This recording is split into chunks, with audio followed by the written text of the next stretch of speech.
Assalamualaikum warahmatullahi wabarakatuh. Halo teman-teman, gimana kabarnya? Mudah-mudahan baik-baik aja ya. Kembali lagi sama aku, Sarah Jasmine. Senang banget bisa gabung lagi di kanal YouTube UPTD PPKS, pastinya di program podcast. Teman-teman, hari ini kita akan bahas mengenai hal yang seru banget, pastinya menarik banget. Untuk teman-teman yang punya jiwa sosial yang tinggi, yang punya kepedulian yang tinggi, pasti nunggu banget nih. Jangan lupa tonton sampai akhir ya videonya. Teman-teman mungkin sering banget mendengar begitu ya tentang gepeng atau gelandangan pengemis. Sering juga muncul di berita-berita begitu. Ada gepeng yang kena razia begitu. Kemudian ditangkap oleh Satpol PP. Nah, Sarah juga sempat baca nih salah satu headline news yang katanya mengutip kata-kata dari Satpol PP bahwa gelandangan dan pengemis yang mereka tangkap itu ya itu saja atau orang lama. Artinya mereka bisa kembali lagi ke jalanan. Lalu apa sih upaya yang dilakukan oleh pemerintah Provinsi Jawa Barat? Melalui Dinas Sosial Provinsi Jawa Barat ada suatu pusat pelayanan sosial yaitu Gria Bina Karya yang menangani gelandangan dan pengemis. Kebetulan podcast hari ini kedatangan tamu yang super spesial, narasumber dari UPTD PPS GBK, yaitu adalah Bapak Kapus, Bapak Haji Iwan Dermawan SOS MSI. Bapak selamat datang. Selamat. Gimana kabarnya? Terima kasih. Alhamdulillah, Mbak Sarah. Saat ini saya sehat sehingga bisa ikut partisipasi nih di acara yang cukup menarik. Mudah-mudahan acara kita ini menjadi informasi yang berharga buat masyarakat ya. Bapak, berbicara soal gelandangan dan pengemis tadi ya Bapak ya. Seperti apa sih gelandangan pengemis yang kemudian ditangani oleh UPTD PPS GBK? Apakah hanya terpaku pada gelandangan, pengemis, ataukah pemulung dan lain-lainnya juga ditangani di sana? Baik, terima kasih sekali lagi atas kesempatan yang diberikan kepada kami, Pusat Pelayanan Sosial Gria Bina Karya. Apa sih yang kita kerjakan di GBK, Gria Bina Karya? Jadi Mbak Sarah, kami ini punya tusi menyelenggarakan program bimbingan mental fisik sosial dan keterampilan. Untuk siapa? Nah, pertanyaan kan tadi. Untuk gelandangan pengemis, include di dalamnya itu pemulung dan sebagainya. Kedua, masyarakat miskin rentan menjadi gelandangan pengemis.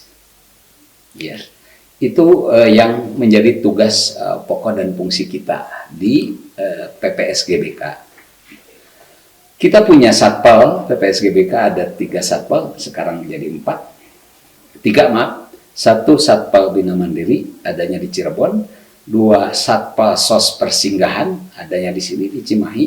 Yang 3 yang baru nih, kita punya satpol Rumah Singgah Humanis yang ada di Wastu Kencana Kota Bandung.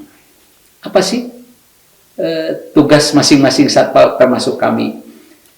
Kami pusatnya GBK yang ada di Desa Jambudipa, Kecamatan Cisarua, Kabupaten Bandung Barat, bertugas untuk menyelenggarakan program bimbingan mental fisik, sosial dan keterampilan untuk keluarga gelandangan pengemis. Keluarga.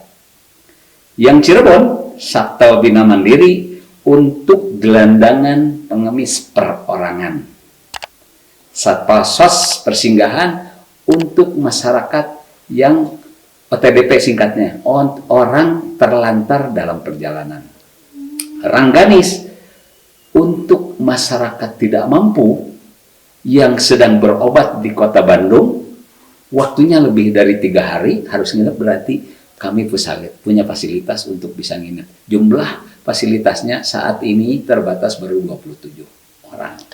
Untuk di Rangganis. Di Rangganis itu tusi singkat yang kita kerjakan. Betul, luar biasa sekali ya teman-teman. Berarti mencakup berbagai kriteria begitu ya, PPKS bukan hanya gepeng. Betul, Ya. bukan hanya gepeng saja begitu ya Bapak. Ya.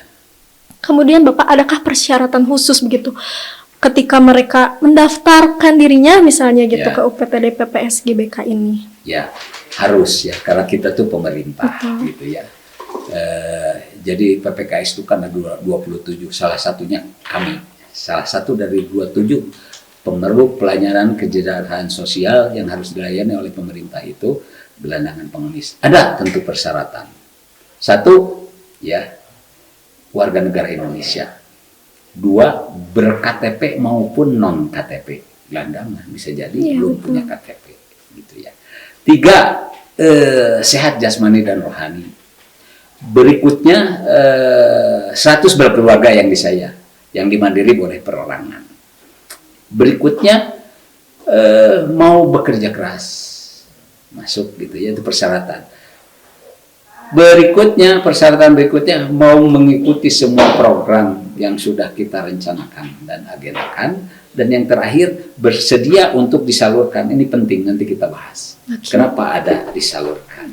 Gitu ya, gitu ya. Wow, kemudian Bapak tadi kan saya sempat membahas soal razia begitu kepada gepeng. Apakah itu salah satu juga sasaran dari PPS GBK gitu? Apakah dari Satpol PP tadi saya sebutkan ada yang mengirimkan klien atau tidak begitu? Ya, terima kasih Mbak Sarah. Jadi kita urut ya, kita runtut tadi persyaratannya. Betul. Sekarang siapa yang punya kewenangan? Betul. Tadi ada Pol PP. Kami sebetulnya kewenangan untuk pembinaan gelandangan pengemis dalam panti memang adanya di provinsi. Ya, dalam panti, kalau dulu dalam panti, kalau sekarang Pusiansos kita ya namanya. Yang luar panti adanya kewenangan di teman-teman kabupaten kota. Nah, sekarang siapa yang masuk dalam panti atau dalam pusat layanan sosial yang ada di pemerintah Provinsi Jawa Barat? Dari kabupaten kota yang dikirim ke kami. Nah, termasuk kalau dulu ada penggarukan dan sebagainya, sekarang namanya bahasanya saya lupa ya, kewenangan operasi lah ya, kalau tadi bahasa operasi itu memang adanya di teman-teman Pol PP, bekerja sama biasanya gabungan Dinas Sosial Kabupaten Kota, Pol PP Kabupaten Kota mengajarkan razia atau penjangkauan, ya bahasanya penjangkauan untuk gelandangan pengemis dan rentan menjadi gelandangan pengemis. Nanti sama dia dirazia atau di di asesmen dan sebagainya. Apakah ini bisa aja kan pemulung yang punya tempat tinggal sebetulnya, tapi kerjanya sebentar memulung gitu ya, bukan gelandangan gitu ya. Di asesmen sama teman-teman kabupaten kota, Dinas Sosial Kabupaten Kota, kalau memang dia masuk kriteria yang kita sebutkan tadi di persyaratan, dikirim ke kita. Ya, dikirim. Kita tahun ini sudah mulai ada data itu melalui Google Form yang diisi oleh teman-teman kabupaten kota. Jadi lebih mudah ya? Lebih mudah. Koordinasi awalnya sudah memakai IT gitu ya. Nanti diverifikasi sama teman-teman saya.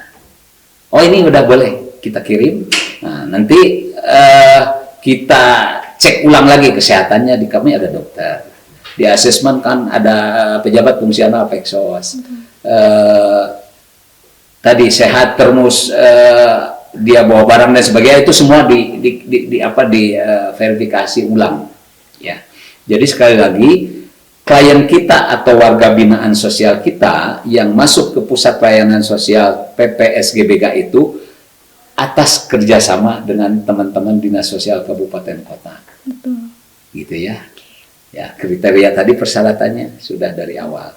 Jadi memang ini bukan dari, tapi ada juga ya Mbak Sarah, pasca kami ada inovasi, nanti kita bahas inovasi, ini saya sudah bangga, kami bangga ada gelandangan pengemis yang datang sendiri dan dia ingin ikut program bimbingan mental, fisik, sosial, dan keterampilan. Itu kan bagus. Betul. Berarti lembaga kami ini sudah didengar oleh mereka, dikenal, termasuk sudah dikenal, dengar dan dikenal, termasuk programnya dong, berarti ada yang menarik, gitu, sehingga dia tertarik untuk datang sendiri. Ini hemat saya menjadi nilai plus. Jadi tidak ada penjangkauan atau razia terus. Ini sudah ada banyak yang sadar, dia datang sendiri ke tempat kami. Itu ya bahasa. Wah, luar biasa ya. Berarti nggak harus itu ya Pak, nggak harus rujukan. Tapi walaupun Udah. dia datang sendiri gitu, Sudah ada yang sendiri datang. pun tidak Meskipun apa-apa. persentasenya belum banyak. Betul. Ya, tapi sudah. Tetap diterima gitu ya Pak. Ya tetap persyaratan tadi dilakukan, di asesmen sama teman-teman Peksos maupun Pensos, pejabat fungsional Peksos dan Pensos. Nah, membahas mengenai asesmen begitu Bapak ya. Apakah pernah menemukan gelandangan pengemis yang ternyata kaya raya gitu, kan suka ada di berita gitu ya. Ya. Saya bertugas di PPSGBK itu TMT 10 Januari 2020 ya. Berarti sekarang sudah 2 tahun 8 bulan, lebih 2 hari gitu ya. Nah, sekarang kan tanggal 2. Selama saya bertugas, saya belum mendapat informasi maupun laporan hasil asesmen teman-teman itu yang tadi disampaikan. Jadi gepeng tapi kayak saya belum pernah menemukannya. Gitu. Tapi ada yang menarik, yang gepeng ini tapi sarjana misalnya. Oh, ada ya Pak ya? Ada yang pernah kuliah, ada yang pernah jadi tenaga kerja di luar negeri. Ada 3 kasus saya ingat persis. Tapi pasca COVID ini mereka benar-benar jadi gelandangan pengemis. Karena COVID. Gelandangannya, nggak ke pengemis ya, dia jadi gelandangan. Ini ketemunya dia dari masjid ke masjid tidurnya. Nah, akhirnya dirujuk ke tempat kita. Nah, ikut kita programkan, ikut itu yang tahun kemarin. Jadi dia sudah pernah jadi tenaga kerja di luar negeri di Filipina. Istrinya juga orang Filipina. Oh, orang sana. Gitu ya. Nah, tapi dia berpisah akhirnya. Gitu. Nah, ini jadi broken, mungkin dia terus dia juga dari kerja menjadi tidak punya pekerjaan, ya tadi tidak punya tempat tinggal di masjid, dari masjid ke masjid dan akhirnya masuk ke kita. Masuk program. Terus yang sarjana hukum loh. Wow. Gitu ya, sarjana hukum. Kita ini dari teman-teman di asesmen. Ya tapi tadi akhirnya di jalan dia tidak punya tempat tinggal. Ya, kita tetap masukkan karena persyaratannya tadi yang sudah saya sampaikan ya terpenuhi. Terus ada juga saya ingat persis D3 ibu-ibu dari rujukan dari Kabupaten Kerawang. Ini pintar, dia diskusi dengan saya, ngobrol gitu ya, nyambung, bisa bahasa Inggris. Saya tanya, keren ya? Iya, saya tanya, kok dia pernah kuliah D3. Nah, jadi nasib orang itu kan seperti Betul. itu, gitu ya. Tapi dia sudah di jalan. Aslinya memang bukan orang Jawa Barat, tapi dia kena razianya di Kabupaten Karawang. Sehingga yang merujuk ke kita Dinas Sosial Kabupaten Karawang. Ini saya pikir menarik ya, bahwa banyak cerita yang saya pribadi yang saya dapatkan, dan ini menjadi satu satu informasi bahwa kita benar-benar harus melihat masalah ini komprehensif gitu. Nah, satu itu. Kedua, saya ingin menyampaikan ke pemirsa, saya banyak dapat ilmu dari mereka bahwa punten ya, mereka menjadi gelandangan itu bukan pilihan. Gitu. Ini perlu tahu. Siapa yang mau jadi gelandangan? Siapa yang pengen gitu. Tidak.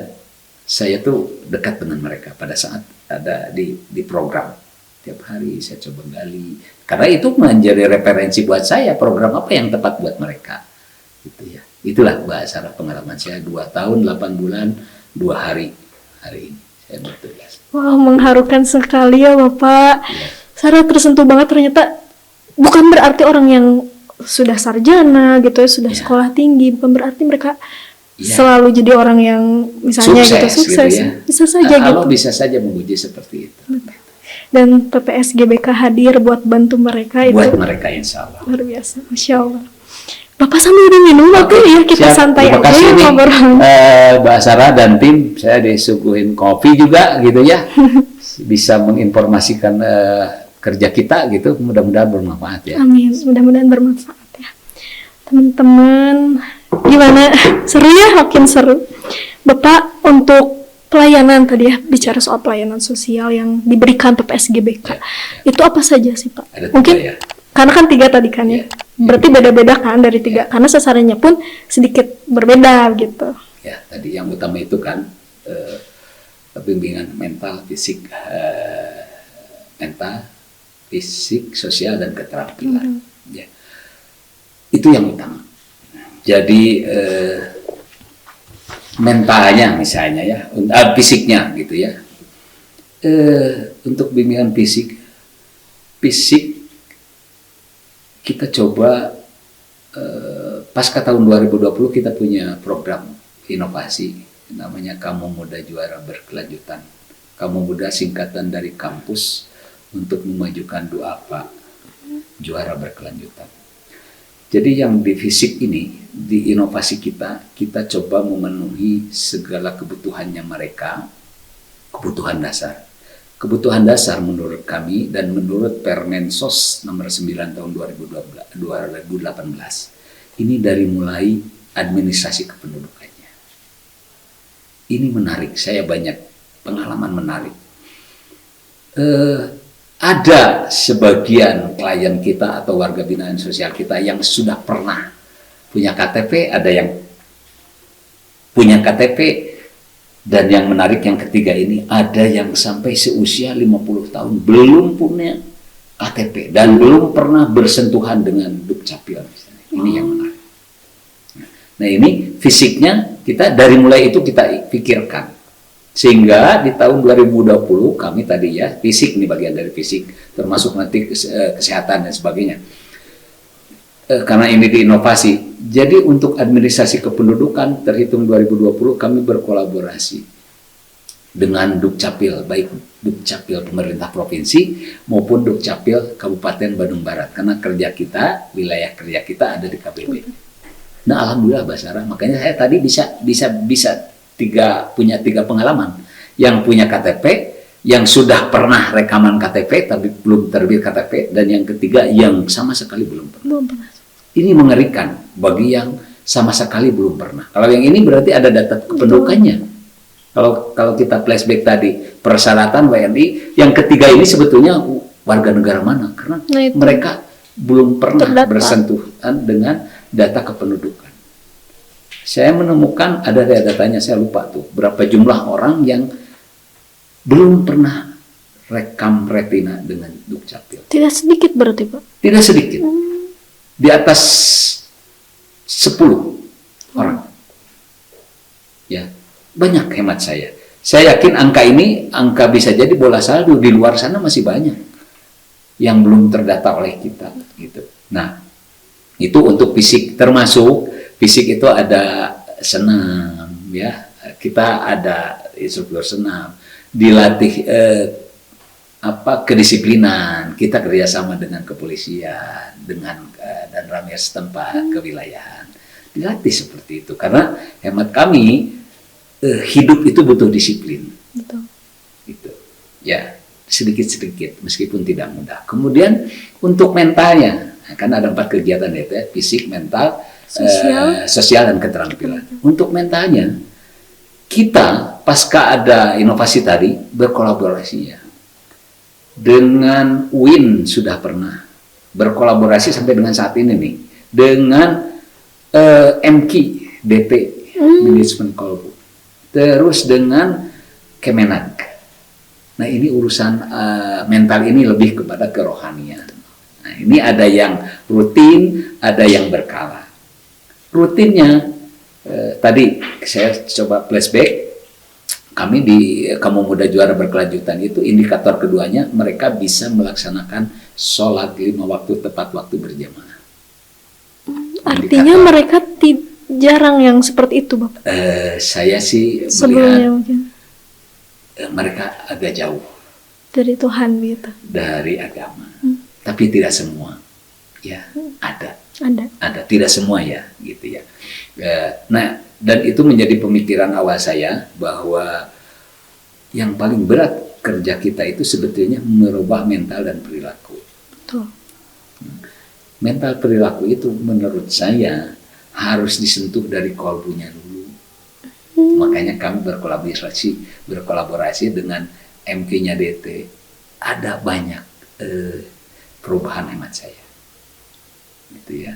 Itu untuk mentalnya. Untuk sosialnya, ini teman-teman saya, tim saya yang tadi pejabat fungsional Pensos, mereka yang setiap hari bersentuhan, mereka setiap hari membimbing klien kita atau warga binaan sosial kita selama program rehabilitasi sosial di pusat layanan sosial kita.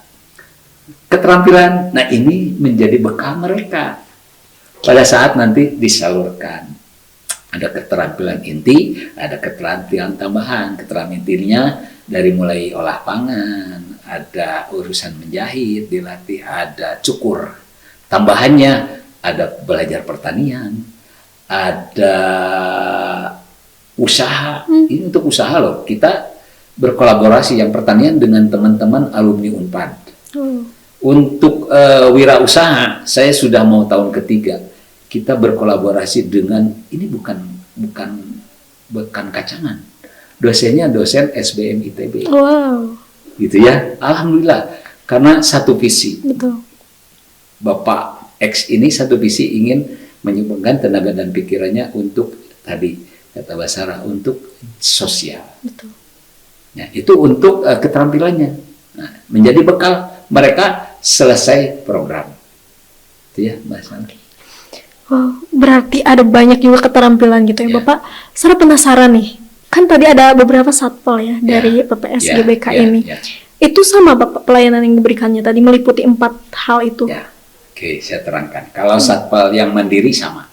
Karena itu untuk gelandangan dan pengemis dan perorangan hutan miskin. Tapi untuk satpol sos persinggahan ini beda. Tidak seperti itu. Itu benar-benar untuk melayani OTDP singkatannya. Orang yang terlantar dalam perjalanan. Kalimatnya harus terlantar ya, dalam perjalanan. Ini bisa dirujukannya dari mana? Dari manapun. Dari dinas sosial, dari polsek, dari LKS, dari LSM, dari masyarakat juga. Kategorinya terlantar. Selama di Jawa Barat. Nah, selama di Jawa Barat. Nah, persinggahan ini cuman tidak selama seperti di persinggahan, di pusat layanan sosial atau di panti dulu. Ini cuman waktunya 3 hari kita persinggahan namanya. 3 hari. Selama 3 hari ini tim saya berupaya agar mereka bisa terminasi. Ya, terminasi kewilayahannya. Kalau yang dalam provinsi Jawa Barat ya harus kembali ke wilayahnya. Kalau ditemukan keluarga harus bertemu, terminasi reunifikasi dan keluarga. Minimal kalau belum ditemukan dengan dinsos setempat. Misalnya ada yang terlantar dari Kabupaten Cianjur, nah, teman-teman saya tadi di Pusjansos persinggahan ini koordinasi dengan sos di sana. Cianjur misalnya. Ya. Oke, itu diantar berarti ke sana. Diantar, gitu ya. Bisa diantar. Kalau yang bisa mandiri, cukup nanti dititip bis misalnya ke Cianjur. Ya. Tapi kan udah kontak-kontak. Betul. Nah, tapi biaya mungkin ditanggung. Ada, ya, keren banget. Ada anggarannya, ada memang mata anggarannya ada. Oke, keren banget. Itu terus satu lagi, satpol Rangganis ini penting juga. Rangganis ini kan singkatan dari Rumah Singgah Humanis. Ini benar-benar untuk membantu masyarakat Jawa Barat berobat ya. Yang sedang berobat berarti sakit ya. Yang sedang berobat di Kota Bandung karena dirujuk ke rumah sakit yang ada di Kota Bandung, misalnya RSHS, Santosa, yang banyaknya memanfaatkan rumah singgah itu ya, Cicerno, lebih dari 3 hari karena mereka kurang mampu, kan bisa jadi mahal ya kalau di hotel apalagi gitu ya. Nah, kami menyediakan 27 tempat tidur. Nah, ini Rumah Singgah Humanis ini berkolaborasi dengan Jabar Bergerak. Yang kemudian ya dibentuk oleh Ibu Atalia. Ya, itu ya Mbak Sarah. Wah, keren banget Bapak. Beda ya, berarti ada Satpol 2 itu berbeda dengan tusinya yang Pusjansosnya kita. Ya, berarti tergantung dengan sasarannya gitu. Ya, tergantung dengan sasaran. Kemudian Bapak Sarah penasaran sama tadi keterampilan kan ya. Kalau untuk yang di Satpol tadi kan perorangan gitu. Kemudian untuk yang di Cisarua karena keluarga begitu yang dapat keterampilannya itu sebenarnya siapa? Nah, tadi kan ada usia produktif ya. 16 sampai 59. Nah, yang jelas kan keluarga ya, suami istri. Iya betul. Ya, suami istri, suaminya silahkan dia mau pilih keterampilan apa yang ingin dia geluti, yang menjadi bekal. Istrinya juga silahkan pilih. Oh, Nanti kalau ada putra-putrinya yang sudah usia produktif, boleh juga dapat keterampilannya, gitu ya. Apa yang jadi keuntungan buat WBS kita? Ilmunya tadi, ilmu keterampilan yang dia pilih sesuai dengan keinginannya, plus toolkitnya nanti. oh dapat toolkit Itu juga. sebagai bekal mereka nanti pada saat penyaluran. Misalnya tadi olah pangan, ya toolkit yang sifatnya untuk dukungan olah pangan, masak-masak lah banyaknya, Iya. ya kan? Itu seperangkat. Untuk cukur misalnya ya, ada bapak-bapaknya mau belajar cukur rambut, ya nanti toolkitnya untuk cukur rambut. Untuk menjahit, ya perangkat untuk menjahit. Oh, keren ya Gitu Bapak. Gitu. Benar-benar dipikirkan begitu kalau Ya. sudah selesai dari sini mereka akan seperti apa gitu. Harus seperti apa? Jangan sampai kembali ke jalan. Target Keren. utamanya seperti itu. Tuh. Kemudian Bapak berapa lama pelayanan yang mereka dapat di PPS Ya. GBK? Normalnya kita 5 bulan. Oh 5 bulan. Jadi satu angkatan 5 bulan, angkatan berikutnya 5 bulan. Nah, jumlah yang bisa kita tampung hari ini, jumlah wisma ini kita ada 30. Ya. 30. Jadi ada 30, tapi yang satu wismanya rusak. Jadi satu wisma itu untuk 2 kepala keluarga. 15 maaf tadi. Wismanya ada 15, satu wisma untuk 2 kepala keluarga. Yang satu rusak. Berarti yang bisa menampung untuk WBS kita 28 kepala keluarga. Wah, 28. Ya, 28 kepala keluarga. Nah, nanti saya dan tim merencanakan 28 kepala keluarga itu kan nanti perencanaan anggaran itu ada yang toolkitnya, ada Betul. yang penyaluran tuh. Ini inovasi kita keren nih, penyaluran. Mbak Sarah harus gali. Betul. Terus ada juga untuk maminnya. Kalau ini tadi toolkit penyaluran ngitung kepala keluarganya, kita perencanaan anggaran dan kegiatannya. Tapi kalau untuk mamin harus jumlah orangnya yang dihitung. Bisa jadi 28 itu kepala keluarganya, orangnya bisa jadi 100 orang. Bisa jadi lebih dari itu. Ya harus pasti lebih dari itu. Belum istrinya, belum Ya, anaknya ya, gitu, Pak. gitu ya. Kita analogikan aja 27 misalnya satu keluarga putra-putrinya 3, kan sudah lebih dari 80 orang. Oke. Tadi bicara soal penyaluran, Bapak. Ya. Itu gimana maksudnya, Pak? Ini keren. Ini saya pengen menyampaikan. Ini saya agak emosional kalau menyampaikan. Kali ini yang menjadi inti dari inovasi kita. Ya, tadi kamu muda juara berkelanjutan. Kampus untuk memajukan juara berkelanjutan. Nah, ini yang berkelanjutannya. Saya mendapat informasi pada saat saya datang ke panti dulu, sekarang jadi pusat layanan sosial. Dulu selesai program rehabilitasi sosial ini, selesai misalnya 5 bulan, ditutup, program ini selesai, diberi sertifikat bahwa dia sudah mengikuti program Resos, diberikan toolkit sesuai pilihan keterampilannya, yang tadi olah pangan memasak diberi toolkit itu, yang menjahit diberi toolkit menjahit, yang mencukur diberi toolkit mencukur maaf.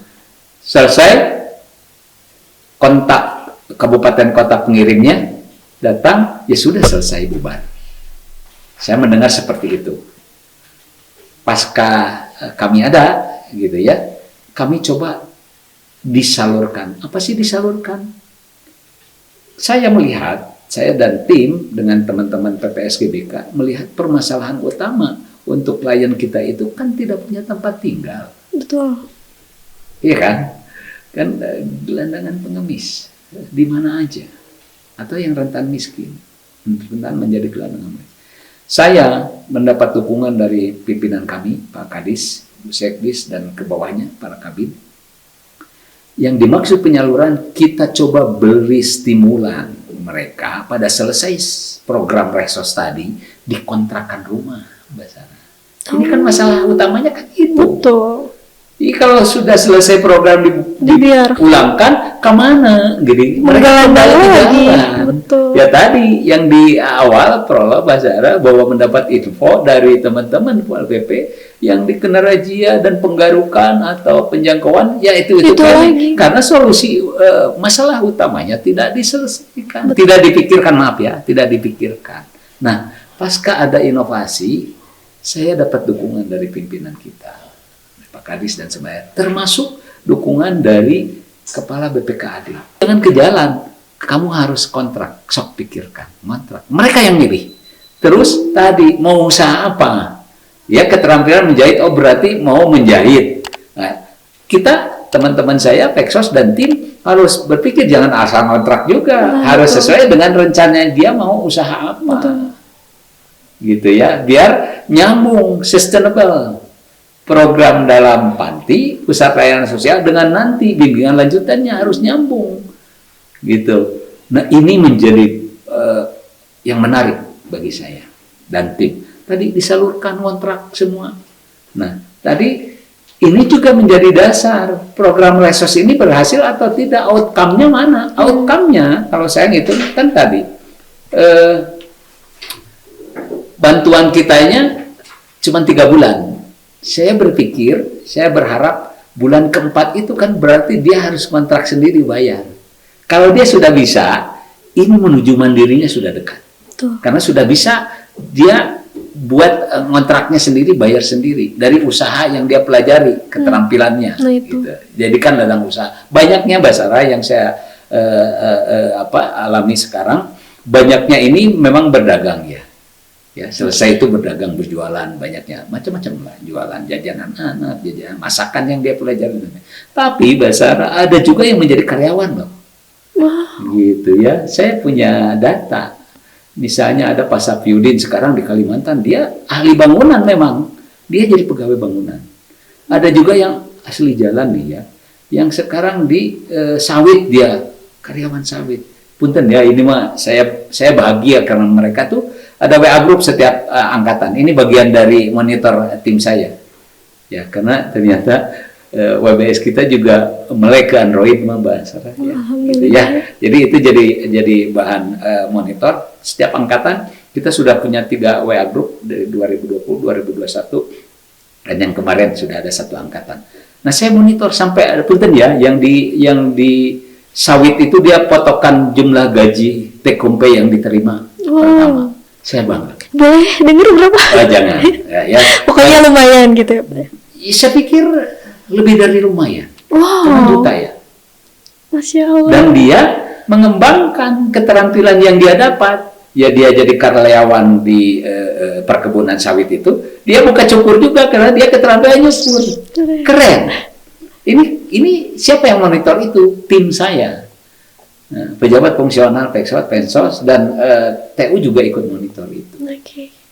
Berarti itu ini meskipun memang persentasenya masih sedikit, tapi ini sudah ada bunganya, sudah ada yang hasilnya. Betul. Nah, nanti tinggal treatment apa lagi supaya tadi sustainable nih. Berikutnya banyak yang lebih kepada targetnya menjadi mandiri. Warga yang mandiri. Ya. Berarti contoh suksesnya juga sudah ada, kemudian ya, yang tidak berhasil juga banyak, yang kembali ke jalan juga banyak. Tapi setidaknya ada peningkatan. Tapi ada. Saya sampai tahu yang kembali ke jalan, oh ada di Braga lagi dia. Jadi saya jadi kayak ini, jadi komandannya. Ya. Aduh, menarik sekali ya teman-teman. Sebenarnya masih banyak yang ingin saya tanyakan, tapi mungkin waktu tidak memungkinkan. Bapak, kita lanjut di next episode. Siap. Terima kasih sekali lagi Mbak Sarah dan tim. Saya sudah diberi kesempatan untuk menyampaikan informasi kepada masyarakat bahwa pemerintah Provinsi Jawa Barat, CQ Dinas Sosial, ada PPSYBK, Pusat Pelayanan Sosial Gria Bina Karya, yang tusinya untuk membantu warga masyarakat Jawa Barat yang kurang beruntung menjadi di jalanan. Nah, ini menjadi tugas kita. Targetnya merubah mental dan perilaku mereka dan menjadikan mereka menjadi warga yang mandiri. Itu target kita. Luar biasa sekali. Terima kasih banyak Pak Iwan. Terima kasih banyak. Selain ilmunya, kehadirannya hari ini juga jasanya untuk para gepeng di Jawa Barat. Saya minta doanya agar kerja kita sama Allah dicatat dalam catatan. Mudah-mudahan menjadi pahala dan ini tabungan. Menjadi motivasi yang tinggi buat kami. Betul. Tidak cuma bekerja tapi juga cari pahala ya Pak ya. Siap, betul. Mudah-mudahan Setuju Bapak banget. sehat selalu, Amin. bisa melanjutkan perjuangannya untuk para Siap. gepeng. Terima kasih Bapak kehadirannya. Sama-sama. Terima kasih juga teman-teman di rumah sudah nonton sampai akhir. Jangan lupa like, komen, dan subscribe. Wassalamualaikum warahmatullahi wabarakatuh.